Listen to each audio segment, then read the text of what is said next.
that the untold story is really in two parts. I think the first part of the untold story is around how climate change does not impact all people the same. The same as with the coronavirus pandemic. The most vulnerable people in our society were impacted differently.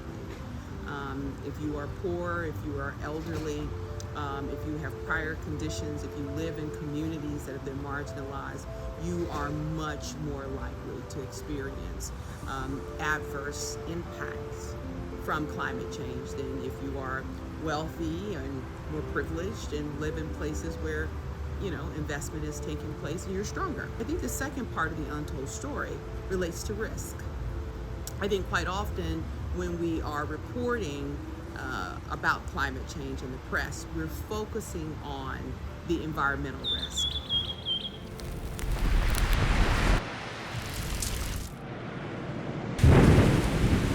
Heat alerts for more than 100 million Americans in 29 states.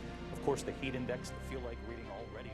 And that is absolutely important, and we need to continue to focus on climate-related risk, right, that can be measured in terms of environmental impact.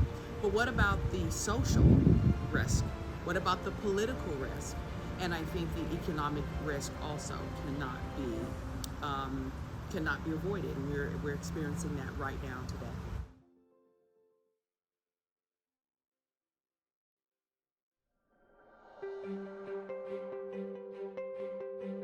And so we define resilience as ability, and it is the ability to prepare for, respond, and adapt to, and thrive in adverse climate conditions.